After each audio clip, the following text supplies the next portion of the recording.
উপজেলা যুব উন্নয়ন অফিসার দিছে দায়িত্ব। ও ফোন দিয়ে কি করছে আসুন। হ্যাঁ, ওর কি আপনাদের মতো নেবেন না আওয়ামী লীগ যেভাবে নিছে সেভাবে নেবেন? তাহলে আওয়ামী লীগ দুর্নীতি হয়ে যায়।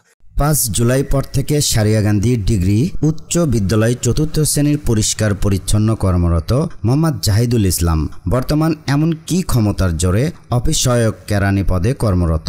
বাউবি সারিয়াকান্দি উন্মুক্ত বিশ্ববিদ্যালয় ডিগ্রি পরীক্ষার সকল ২২-২৩ হতে ২০ ব্যাচ পরীক্ষার্থীদের কাছ থেকে উপজেলা যুব উন্নয়ন অফিসার ও ফ্যাসিবাদী আওয়ামী লীগ সরকারের নাম ভাঙিয়ে অ্যাডমিট বিতরণের মাধ্যমে অফিসে সরাসরি পরীক্ষা হলে নকল দেওয়ার কথা বলে চাঁদা আদায় করছে।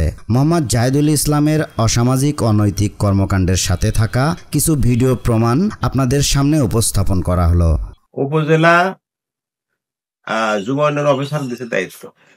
ও ফোন দিয়ে কি করছে আসুন। হ্যাঁ, ওর কি আপনাদের মতো নেবেন না আওয়ামী লীগ যেভাবে নিছে সেভাবে নেবেন? তাহলে আওয়ামী লীগ দুর্নীতি হয়ে যায়। বুঝছে? আচ্ছা, তাহলে ওইভাবে যদি নেন তাহলে হাফ কিছু পার্সেন্ট দেন।